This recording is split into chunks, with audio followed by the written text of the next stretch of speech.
Monday, guys. Welcome back to another episode of Fix It Garage. Today we got a quick little video for you guys. We're gonna go ahead and we're gonna wash the Subaru, and then we're gonna fix some spots on the wrap that took a little bit of cone casualty last round. Do I need to fix it? No, but I think it would look kind of cool if we did. It's also a really easy car to fix if something gets messed up on the vinyl. So we're gonna go ahead and we're gonna get this thing outside and we're gonna clean it up real quick, and then I'll show you guys where the damage to the vinyl is.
Okay guys, so right here is one of the damaged spots on the vinyl.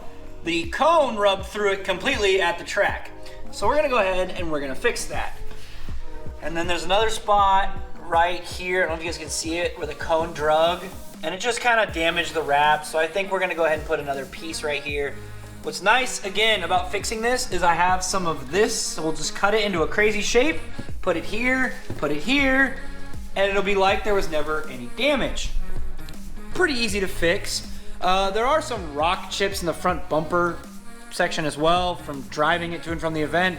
Not really a whole lot I can do about that. At this point, I'm probably not gonna fix them because they're not very noticeable. Those are kind of noticeable. I'd like to fix those. Otherwise, the wrap seems to be holding up pretty well. So we're gonna go ahead, I'm gonna put you guys on the bench and we're gonna cut out a couple pieces and we're gonna lay down the vinyl. Okay guys, so right here we have our piece of vinyl. I know that we need two pieces. One of them is gonna be pretty small, but we're still gonna make a pretty creative shape. So I figure we'll do like maybe a 4 or 5 sided shape here. Just do something a little bit different.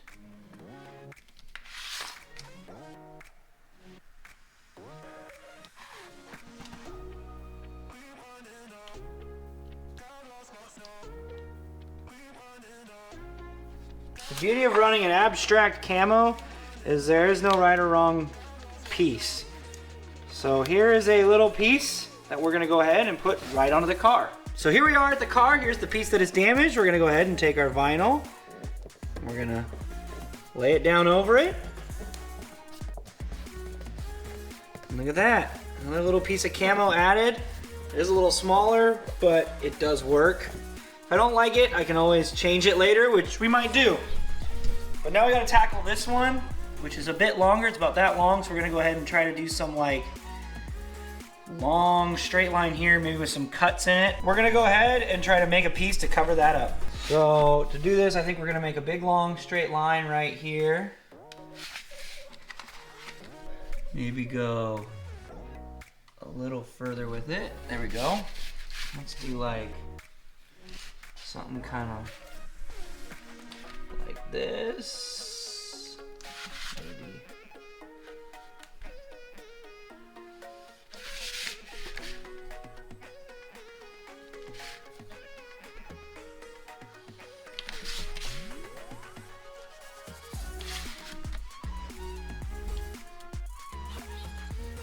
There, do something like that. See how this looks. Yeah, there you go. It's a pretty cool little design. If we go this way with it, it kind of looks cool. Again, we can always remake these. This is just the first rendition. Let's kind of see how this looks on the car. All right, so we're back at the car. Let's go ahead and stick this guy on. I'm gonna try not to overlap that. We're gonna have to cut it a little bit once it's on the car. Just fine. Oh yeah, look at that. That looks pretty good. We'll just cut it right along this line and peel that off so it like intersects with it and looks really clean. We're gonna cut very gently so we don't cut through all the layers of vinyl.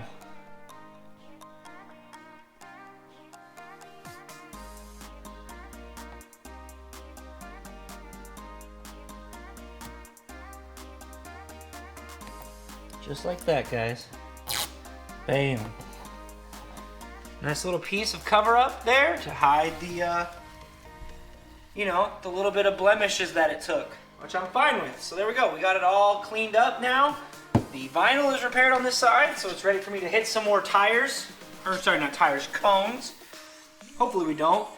If we hit cones, I'd rather hit them with the back tire than with the side of the car, because this means I wasn't in the right area when I hit the cone. I hit the cone here and the back. The back was good, but here it means I wasn't lined up with the cone correctly. If I hit him, I should be hitting him with the back tire, because I hit it in a slalom, and you always want to hit it with the back tire. That means you're pointing the correct direction when you hit it. So they call that in autocross backsiding the cone. Hitting it here, not backsiding the cone. Back of the tire or the rear bumper, that means you were backsiding the cone. So that's all repaired for the day, guys. I think that's pretty good. Alrighty, guys, so I know that today was kind of a really short video compared to some of the other ones. I'm actually in the process of getting ready to go on a little trip, a little getaway for a weekend, and I needed to get that done before I left. The car also needs an oil change, and there is something else going on with the car. Not really a problem, just something I discovered. I looked at the car the other day. I learned a valuable lesson. Don't turn the wheel on your car when you're standing still with hot slicks on. You can generate too much power steering pressure and you can actually start to blow out a seal. Well, the rack on this, the top seal where the steering shaft goes into the rack, actually is leaking a little bit after that weekend for me, probably turning the wheel and generating too much force. We're gonna clean it and we're gonna monitor it for now. I'm looking at going to a newer rack with a different ratio that will actually give me faster steering to help with cornering a little bit. But more on that later. Also, we'll change the oil next time. I think that'll be the next video with this car because we gotta get it ready again because it's actually the weekend after I get back from my trip, it's racing again. We got another round of autocross at PIR and we're gonna have even more camera footage this time. Things have all been corrected. We are ready to go crazy with camera footage of both my car and everybody else there. Maybe I'll even convince a couple drivers to let me put my GoPro on their car and you guys can get some of their videos. Stay tuned, guys. We'll see what we can do with that. Next video, we're gonna be hopping back on the Volkswagen. We gotta have a conversation about this thing. And I hopefully will have some parts in so we can start doing some more work on it. Fingers crossed that these parts show up. If not, we're gonna have to have a little conversation about what's gonna be happening from here on out because there was some stuff found that's going to make this project a lot bigger than I had originally planned. Not a bad thing, it just means that this became the first really big Fix-It Garage project since the Subaru was done. You thought the Subaru was big? This is probably gonna be even bigger. We're talking a lot of stuff. But more on that later, I'm not gonna spoil too much. Also might have another project coming up really soon that I'm not gonna talk about in case things fall through. But that is gonna do it for today, guys. As always, if you like what you saw, remember to smash that like button, leave me some comments down below, and please don't forget to subscribe because you're not gonna wanna miss this or this. Big things coming to both of them. Thank you guys all for watching, and I will see you guys in the next one.